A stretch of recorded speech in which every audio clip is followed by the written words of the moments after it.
இந்த நாளின் காலை வேளையிலே ஆண்டவர் நமக்கு தருகிற வார்த்தை சங்கீதம் 149வது அதிகாரம் 4வது வசனம்.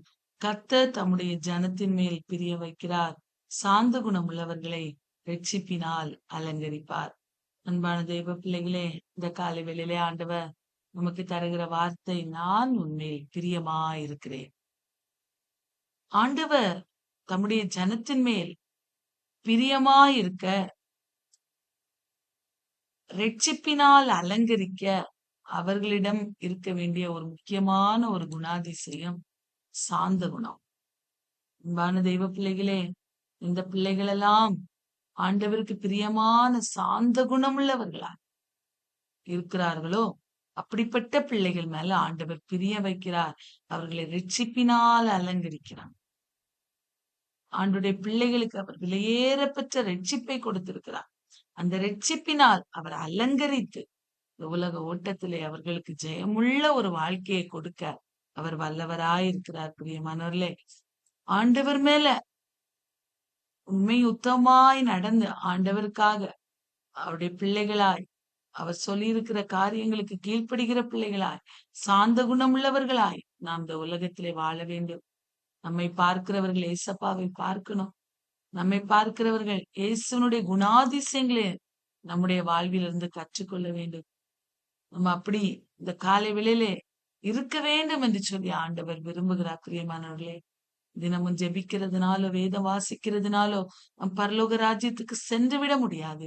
நம்முடைய கிரியைகளினாலே நாம் நீதிமான்கள் ஆக்கப்பட வேண்டும். ஒவ்வொரு நாளும் கிரியைகள், நம்முடைய சுவாபங்கள் எல்லாவற்றிலும் ஆண்டவரை பிரதிபலிக்கிறவர்களாய் மாறும்போது ஆண்டவர் நம்மேல் பிரியமுள்ளவராய் மாறுகிறார். நம்மை பார்த்து எப்சிபா என்றும் பியூலா என்றும் அழைப்பார். கர்த்தர் உன்மேல் பிரியமாயிருக்கிறார், உன்னுடைய தேசம் இனி வாழ்க்கைப்படும், நீ எப்சிபா என்று பியூலா என்றும் அழைக்கப்படுவா என்று வேதத்துல வாசிக்கிறோம் அல்லவா? அப்படியே ஆண்டவர் நம்மை அவருடைய பிரியத்து நிமித்தமாய் அவர் நம்மை அழைக்கிற தெய்வமாயிருக்கிறார். நாம் அப்படிப்பட்ட பிள்ளைகளாய் நாம் இந்த நாளிலே மாறும்படியாய் ஆண்டவரிடத்துல கேட்பான். நிச்சயமாய் நமக்கு அந்த குணாதிசயங்களை தந்து அவர் நம்மை வழி நடத்துவார்.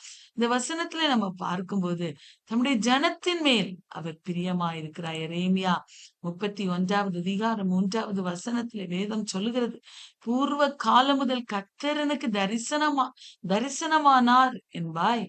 ஆம், அநாதி சிநேகத்தால் உன்னை சிநேகித்தேன், ஆதலால் காருண்யத்தால் உன்னை இழுத்துக் கொள்வேன் என்று சொல்லி ஆண்டவர் சொல்லுவார். அநாதி சிநேகத்தால் நான் உன்னை சிநேகித்தேன்.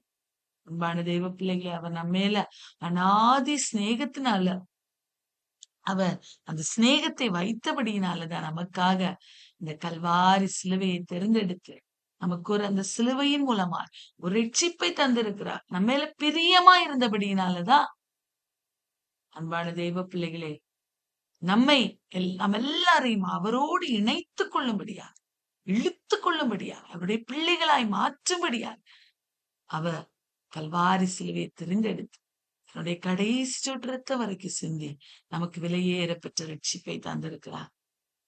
தந்து நம்ம மேல அவர் பிரியமாயிருக்கிறார். அன்பான தெய்வ பிள்ளைகளே, ஆண்டவர் நம்ம மேல பிரியமாயிருக்கிறார். அதை ஒருபோதும் மறந்து போக வேண்டாம். நம்மை ரட்சித்திருக்கிறார் அல்லவா? கிருபையாய் ரட்சித்திருக்கிறார். பாவத்திலே ஏதோ ஆண்டவரை அறியாத இடங்களிலே இருந்த நம்மை தெரிந்தெடுத்து அவருடைய பிள்ளைகளாக மாற்றி புதிய ஜீவனை தந்து அவர் நம்மை வைத்திருக்கிறார்கள். அதுவே அவர் நம்மேல் வைத்திருக்கிற பிரியம். இந்த பிரியத்தை நாம் காப்பாற்றிக் கொள்ள ஆண்டவருடைய பிள்ளைகளாய் நாம் நடக்கிறோமா என்பதை இந்த காலைவெளியில சிந்தித்து பார்க்கிறோம். அவர் அநாதி சிநேகத்தால் நான் உன்னை சிநேகித்தேன் மகளே, காருண்யத்தால் நான் உன்னை இழுத்துக் கொள்ளுகிறேன் என்று சொல்லி ஆண்டவர் சொல்லுகிறார். அன்பான தேவ பிள்ளைகளை சுமந்து போகுவேன். உலகத்துல எந்த அன்பு இல்லாவிட்டாலும், எந்த பிரியம், யாருடைய பிரியம், யாருடைய சிநேகம் நமக்கு கிடைக்காவிட்டாலும் ஆண்டவருடைய சிநேகம் நமக்கு கிடைக்கிறது. அவருடைய சிநேகம் எப்பொழுது நம்மோடு உண்டு. இந்த வார்த்தை நமக்கு ஞாபகத்துல வரணும். அநாதி சிநேகத்தால் என்னை சிநேகித்தேன் என்று சொல்லி இருக்கீங்களே, உன்னுடைய சிநேகத்தால் நான் நிரப்பப்படணும் ஆண்டவரே என்று சொல்லி நாம் கேட்கிறவர்களாய் காணப்படணும். பிரியமானவர்களே, அடுத்து பாருங்க, சாந்த குணம் உள்ளவர்களை அவர் ரட்சிப்பினால் அலங்கரிக்கிறார். அன்பான தெய்வ பிள்ளைகளை, சாந்த குணம் உள்ளவர்கள், சாந்த குணம் என்று சொன்னாலே உடனே நமக்கு ஞாபகத்துக்கு வருகிறது மோசே. பாருங்க, எண்ணாகமம் 12வது அதிகாரம் 3வது வசனத்துல விதமாய் வாசிக்கிறோம். மோசேயானவன் பூமியில் உள்ள சகல மனிதரிலும் மிகுந்த சாந்த குணம் உள்ளவனாயிருந்தான். அன்பான தெய்வ பிள்ளைகளே, ஆண்டவர் சொல்லுகிறார், மோசைக்கு விரோதமாய் அவருடைய சொந்த சகோதரனும் சகோதரியும் முறுமுறுக்கிறார்கள், எழும்புகிறார்கள், பேசுகிறார்கள். உனக்கு விரோதமாய் பேசும்போது கர்த்தர் அதை கேட்டார் என்று நாம் வாசிக்கிறோம். கர்த்தர் அதை கேட்டாராம். கேட்டுட்டு உடனே அவருடைய பதில் பாருங்க. அவன் மோசையானவனோ பூமியில் உள்ள சகல மனிதரிலும் மிகவும் சாந்த குணமுள்ளவனாயிருந்தான் என்று சொல்லிவிட்டு அங்கே ஆண்டவர் சொல்லுகிறார், அந்த என்னுடைய தாசனாகிய மோசையோ அப்படிப்பட்டவன் அல்ல, நீங்க நினைக்கிற மாதிரிப்பட்டவன் அல்ல. அவன் என் வீட்டுல எங்கும் உண்மையுள்ளவன் என்று அவனை குறித்து சாட்சியை கொடுக்கிறான். அவ்வளவு ஒரு நற்சாட்சி மோசையை குறித்து வேதத்துல நம்ம வாசிக்கிற. சாந்த குணமுள்ளவன், எவ்வளவு பெரிய லட்ச லட்ச லட்ச ஜனமான கூட்டத்தை அவன் நடத்தினான். அன்பான தெய்வ பிள்ளைகளே, நம்முடைய வாழ்வில ஒரு சிறிய குடும்பத்தை ஆண்டவர் தந்திருக்கிறார். வேலை பார்க்கிற இடங்களிலே பெரிய அளவு கூட்டங்கள் நமக்கு கீழேயோ அல்லது நம்மோடையோ வேலை பார்க்கிறதாக தெரியவில்லை.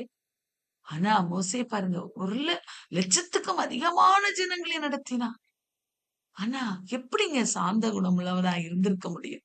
யோசித்து பாரு. நம்மிலே அநேக நேரங்களில கோபம் வருகிறது, எரிச்சல் வருகிறது. அந்த பொறுமையான, அந்த மெதுவான பிரதியுத்தரம் நம்மிடத்துல இல்லாமல் போகிறது. சில நேரங்களில என்னுடைய வாழ்வில கூட டென்ஷன், கோபங்கள் வரும்போது அப்படி யார்ட்டையா அப்படி பேசிட்டு இப்படி போனை வைக்கும் போது உடனே ஆண்டவர் ஞாபகம், நீ நீ நீ செய்கிறது தவறுன்னு சொல்லி ஆண்டவர் ஞாபகப்படுத்துவார். அன்பான தெய்வ பிள்ளை, ஞாபகம் அந்த ஆவியானோடைய கிரியை நம்மில உண்டாகணும். பிரியமானவர், அவர் நம்மோடு இடைப்படணும். நம்முடைய சிச்சுவேஷன் அப்படி இருக்கலாம். நம்ம நிறைய ஸ்டூடெண்ட்ஸ் நம்மளை கோபப்படுத்துறவங்க, எரிச்சல் படுத்துறவங்களா இருக்கலாம். ஆனா சாந்த குணம் உள்ளவர்கள், மெதுவான பிரதியுத்தரம் சொல்லுகிறவர்களாய் நம்ம மாறணும். மெதுவான பிரதியுத்தரமாய் சொல்லுகிற பிள்ளைகளை அவர் நேசிக்கிறார். சாந்த குணம் உள்ளவர்களை அவர் ரட்சிப்பினால் அலங்கரிப்பார். மலை பிரசங்கத்துல இயேசு சொல்லும் போது மத்திய 5:5 சாந்த குணமுள்ளவர்கள் பாக்கியவான்கள், அவர்கள் பூமியை சுதந்தரித்துக் கொள்வார்களாம். அன்பான தெய்வ பிள்ளைகளே, மோசே பாருங்க, சாந்த குணம் உள்ளவரா இருந்தார். கடைசி வரைக்கும் ஆண்டவர் அவரோடு இருந்து நடத்தினார். கடைசியில அவரை அடக்கம் பண்ணினதே அந்த கர்த்தர் என்று வேதத்துல வாசிக்கிறோம். அவ்வளவு ஒரு மேன்மையான ஒரு அனுபவத்தை மோசே பெற்றுக்கொண்டார். அன்பான தேவ பிள்ளைகளை, சாந்த குணம் உள்ளவர்களாய் மாறுவோம். சாந்த குணம் உள்ளவர்களை ஆண்டவர் விலையேற பெற்ற ஆசீர்வாதங்களினால அவர் ஆசீர்வதிக்கிறவராய் பூமியை சுதந்தரித்துக் கொள்கிற அளவுக்கு உயர்த்துவாராம். இந்த காலை வேளையில அந்த மாதிரி ஒரு குணாதிசயம் நம்மில உண்டாக இசப்பட்டு நம்ம கேட்கணும். பிரியமானவர்களே, நம்ம மாறுதல், நம்முடைய வாழ்வில மாற்றங்கள் உண்டாகணும். அதை ஆண்டவர் விரும்புகிறார். அடுத்து பாருங்க, அவர்களை ரட்சிப்பினால் அலங்கரிப்பாராம். நமக்கு ஆண்டவர் கல்வாரி சிலுவையின் மூலமா விலையேற பெற்ற ரட்சிப்பை தந்திருக்கிறார். அப்பா பிதாவே என்று கூப்பிடத்தக்கிற புத்திர ஸ்வீகாரத்தின் ஆவியை தந்திருக்கிறார். சிலுவையின் மூலமாய் நாம் நீதிமான்களாக மாற்றப்பட்டிருக்கிறோம், ரட்சிப்பை பெற்றிருக்கிறோம். இயேசு கிறிஸ்து அந்த சிலுவையை தெரிந்தெடுக்கிறதற்கு முன்பதாக அந்த சிலுவை சாபமாக இருந்தது. மரத்திலே தூக்கப்பட்ட எவனும் சபிக்கப்பட்டவன் என்று எழுதியிருக்கிறபடி கிறிஸ்து நமக்காக சாபமாகி நியாய பிரமாணத்துக்கு நம்மை நீங்களாக்கி விடுவித்தார் என்று வேதம் சொல்லு. நமக்காக சாபமாகி அந்த சிலுவையை சுமந்து நமக்கு ரட்சிப்பை தந்திருக்கிற எவ்வளவு பெரிய விலையேற பெற்ற ரட்சிப்பு. ரட்சிப்பை குறித்து கவலைகள் நம்ம இடத்துல இருக்கிறதா? அந்த ரட்சிப்பை ஒவ்வொரு நாளும் பயத்தோடு பாதுகாத்துக் கொள்ளுகிறோமா? நாம சிந்திக்க வேண்டும். பிரியமானவர்களே, ஏசாயா 61வது அதிகாரம் 10வது வசனம் இவ்வாறு சொல்லுகிறது, கர்த்தருக்குள் பூரிப்பாய் மகிழுகிறேன், என் தேவனுக்குள் என் ஆத்துமா களி கூர்ந்திருக்கிறது. மணவாளன் ஆபரணங்களினால் தன்னை அலங்கரித்துக் கொள்கிறதற்கும் மணவாட்டின் நகைகளினால் தன்னை சிங்காரித்துக் கொள்கிறதற்கு ஒப்பாக அவர் ரட்சிப்பின் வஸ்திரங்களை எனக்கு கொடுத்து நீதியின் சால்வைகளை எனக்கு தரித்திருக்கிறார். வெளிப்புற அழகு மாத்திரம் அல்ல, வெளிப்புற அலங்காரத்துக்கு அல்ல, தங்கத்தினாலும் வெள்ளியினாலும் நம்மை அலங்கரித்துக் கொள்கிறது விலையேற பெற்ற அழகு அல்ல. வேதத்தின்படி என்ன அழகு தெரியுமா? ரட்சிப்பின் வஸ்திரங்கள், நீதியின் சால்வை என் ஆண்டவர் எனக்கு கொடுத்திருக்கிறார். அந்த ரட்சிப்பின் வஸ்திரத்தை கரைபடாமல் நான் பாதுகாத்து, முடிவிலே என் இயேசுவை நான் மத்திய ஆகாயத்திலே பார்க்கும்போது அவரோடு நான் கடந்து செல்வேன். அப்படிப்பட்ட ஒரு குணாதிசயம், அந்த சுவாபங்கள் நம்மிலே உண்டாகணும். ரட்சிப்பை பயத்தோடு காத்துக்கொள்ளுகிற அனுபவங்கள் நம்மிலே இந்த காலை வேளையில பெருகணும் பிரியமானவர்கள். அப்பொழுது ஆண்டவர் நம்ம மேல பிரியமாயிருப்பார். நம்மை பார்த்து இந்த ஒரு ஏசாயால வாசிக்கிறோம். கர்த்தர் தம்முடைய ஜனத்தின் மேல் பிரியம் வைக்கிறார்.